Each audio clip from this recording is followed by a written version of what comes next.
Pada tanggal 16 Mei 1967, militer Mesir menuju ke Semenanjung Sinai. Beberapa hari kemudian, mereka menguasai Semenanjung Sinai dan jalur Gaza, serta mengusir pasukan UNEF PBB. Melihat kondisi ini, Israel pun tidak tinggal diam. Akhirnya, pada tanggal 5 Juni 1967, militer Israel melakukan serangan kejutan terhadap Mesir di Semenanjung Sinai. Ironisnya, pertempuran ini melibatkan Yordania dan Syria dalam rangka membantu Mesir untuk merebut Semenanjung Sinai.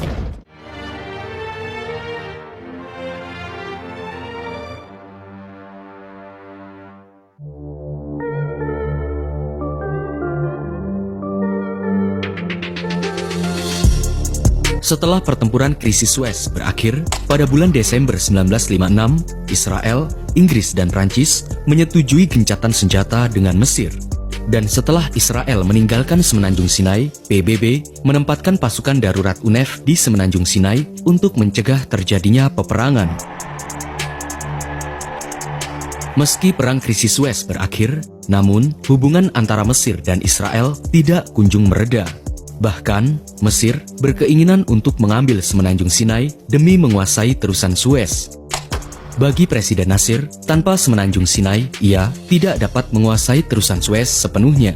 Sementara, bagi Israel, selama Semenanjung Sinai dijaga oleh PBB, menurutnya wilayah itu masih dalam genggamannya. Di lain sisi, Israel harus menyelesaikan berbagai pertempuran dengan negara-negara tetangganya yang mendukung pemberontakan Organisasi Pembebasan Palestina atau PLO terhadap Israel. Pada bulan November 1966 misalnya, Angkatan Pertahanan Israel atau IDF melakukan serangan balasan terhadap PLO dengan menyerbu desa Asamu di daerah tepi barat Yordania. Melihat kejadian ini, Syria pun membantu Yordania dan mengerahkan pasukannya untuk menyerang pasukan Israel di Yordania, Ganau Galilea, dan Golan. Israel pun tidak tinggal diam, sehingga pada bulan April 1967, Israel menyerang Syria dengan serangan darat dan udara. Alhasil, pertempuran kecil ini dimenangkan oleh Israel.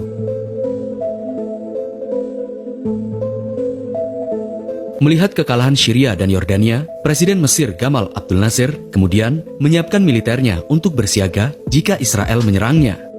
Ironisnya, situasi ini dimanfaatkan Uni Soviet. Kala itu, Soviet yang berkonfrontasi dengan Amerika dalam Perang Dingin berencana untuk memainkan Mesir untuk menyingkirkan sekutu AS, yakni Israel. Oleh karenanya, pada pertengahan tahun 1967, pihak intelijen Uni Soviet memberi informasi palsu kepada Mesir bahwa tentara Israel sudah menuju perbatasan utara Syria guna menyiapkan serangan. Akhirnya, pada tanggal 16 Mei 1967, Presiden Mesir Gamal Abdel Nasser mengerahkan 100.000 serdadu militernya dan 900 unit tank menuju ke Semenanjung Sinai.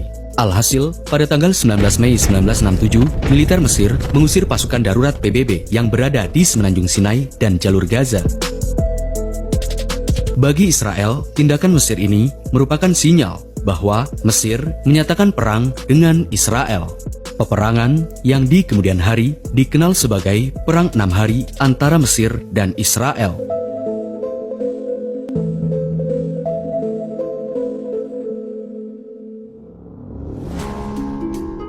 Untuk memperkuat militernya, Presiden Gamal Abdel Nasser meminta bantuan kepada pemimpin Yordania, Raja Hussein. Namun, sang raja kala itu merasa dilema dalam mengambil keputusan. Jika tidak membantu Mesir, Raja Hussein khawatir akan terjadinya revolusi di Yordania. Bahkan, Jenderal Militer Yordania, Sharif Z bin Sheker, memberi peringatan kepada Raja Hussein. Jika Yordania tidak ikut dalam perang ini, maka perang saudara akan menghancurkan Yordania. Akhirnya, pada tanggal 30 Mei 1967, Yordania, Syria, dan Mesir menandatangani Fakta Pertahanan atau Persekutuan Militer. Merespon kondisi ini, pada tanggal 1 Juni 1967, pemerintah Israel membentuk Pemerintah Persatuan Nasional, dan pada tanggal 4 Juni 1967, negeri Zionis itu mengerahkan 70.000 pasukannya dan 700 tank serta 200 pesawat tempur menuju ke Semenanjung Sinai.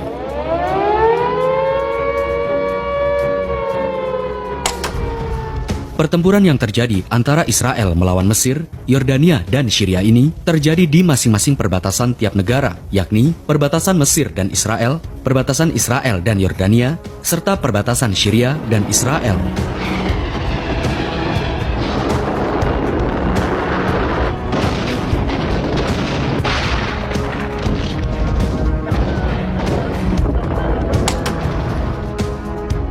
Pada tanggal 5 Juni 1967, militer Israel mulai melakukan serangan kejutan darat dan udara di sisi utara Semenanjung Sinai. Akibatnya, 90% kekuatan tempur Mesir hancur, termasuk 18 pangkalan udaranya. Israel claims to have destroyed the bulk of the Arab air forces in the air and on the ground in less than 3 hours. Israel pun berhasil menguasai seluruh Semenanjung Sinai. Alhasil, Presiden Nasir pun memerintahkan militernya untuk mundur dari Semenanjung Sinai. Ironisnya, Nasir memberi informasi yang berbeda kepada Yordania dan Syria bahwa Mesir telah berhasil mematahkan serangan Israel di Semenanjung Sinai.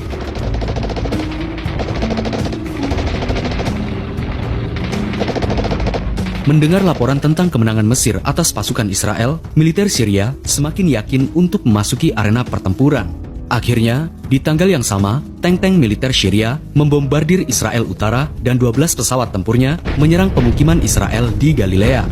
Namun, tanpa disadarinya, Syria telah memasuki perangkap Israel. Alhasil, Israel melakukan serangan udara dan berhasil menghancurkan 2 pesawat serta tank-tank milik Syria. Di lain tempat, untuk melawan pasukan Yordania di tepi barat, Israel menerjunkan 40.000 pasukan dan 200 tank. Kala itu, militer Israel berencana hanya bertahan dari pasukan Yordania.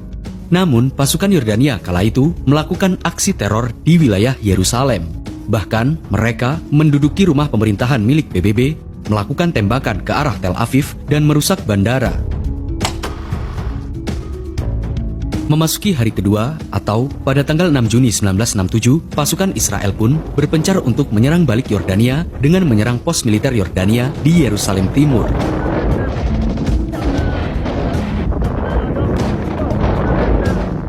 Di lain tempat, terjadi pertempuran sengit antara pasukan Israel dan pasukan Mesir di kota El Aris, hingga akhirnya pertempuran pun dimenangkan oleh Israel. Memasuki hari ketiga, atau pada tanggal 7 Juni 1967, pasukan penerjun payung Israel berhasil memasuki kota tua Yerusalem dan melanjutkan serangannya hingga ke arah timur Sungai Yordan. Dan pada hari yang sama, militer Israel juga berhasil merebut kota Bethlehem dari pasukan Yordania. Bahkan, daerah tepi barat pun pada akhirnya berhasil diamankan oleh Israel.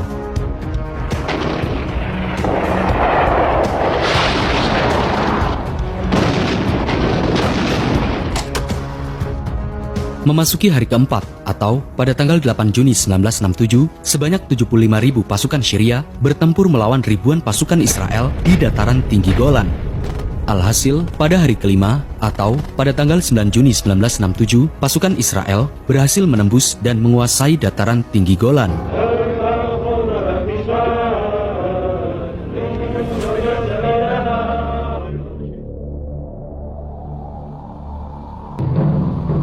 War in the Middle East. Israeli forces drive spearheads across the Sinai Peninsula, west to the Suez Canal, south to the entrance of the Gulf of Aqaba, breaking the blockade, capturing the west bank of the Jordan River, and occupying the old city of Jerusalem.